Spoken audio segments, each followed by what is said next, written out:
ഓസ്ട്രേലിയയിൽ താമസ സൗകര്യത്തിന് എക്സ്പെൻസ് കൂടുതലാണെന്ന് നമ്മൾ ചിന്തിക്കുമ്പോഴും, അവിടെ നമ്മൾക്ക് ലഭിക്കുന്ന സൗകര്യങ്ങളും സുഖവും എന്തൊക്കെയാണെന്ന് ചോദിച്ചു കഴിഞ്ഞാൽ, ഇപ്പം എൻ്റെ മക്കൾ ശരിക്കും അവിടെ തന്നെ നിൽക്കാനായിട്ടാണ് അവരിപ്പോഴും ആഗ്രഹിക്കുന്നത്. എനിക്ക് കുറച്ച് കൂടുതൽ ഇവിടെ കുറച്ച് കണക്ഷൻസും കുറച്ച് സോഷ്യൽ വർക്ക് കൂടുതലായതുകൊണ്ടാണ് ഞാനിവിടെ നിൽക്കുന്നത്. സോഷ്യൽ വർക്കിൻ്റെ ഭാഗമായിട്ടാണ് ഈ വീഡിയോയും ചെയ്യുന്നത്.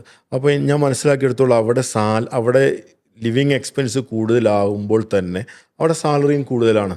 അതുപോലെ തന്നെ ഇവിടെ നമ്മളുടെ ഇവിടുത്തെ ഇപ്പം എൻ്റെ തന്നെ ഇവിടെ ഞാൻ നിൽക്കുമ്പോഴുള്ള എൻ്റെ ഒരു ചെറിയൊരു പേടി എന്താണെന്ന് വെച്ച് കഴിഞ്ഞാൽ, ഒരു സ്ട്രെസ് എന്താണെന്ന് വെച്ചാൽ ഇവിടുത്തെ എഡ്യൂക്കേഷനും മെഡിക്കലുമാണ്.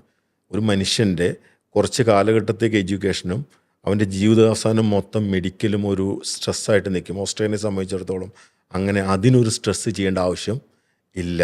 അതിന് മെഡിസിൻ ആണെങ്കിലും എഡ്യൂക്കേഷൻ ആണെങ്കിലും അതിന് സർക്കാർ 100% സപ്പോർട്ട് ചെയ്ത് അവരെ വളരെ കൃത്യമായ ഒരു ലെവലിൽ അവരെ എത്തിക്കുക. അപ്പോൾ നമ്മൾ കമ്പയർ ചെയ്യുമ്പോൾ നമ്മൾ ഓഫ് കോഴ്സ് അവിടെ റെൻറ്റ് നമ്മൾ കൂടുതൽ കൊടുക്കും. റെൻറ്റ് കൂടുതൽ കൊടുക്കുന്നതനുസരിച്ച് നമുക്ക് സാലറിയും കൂടുതലുണ്ടാവും.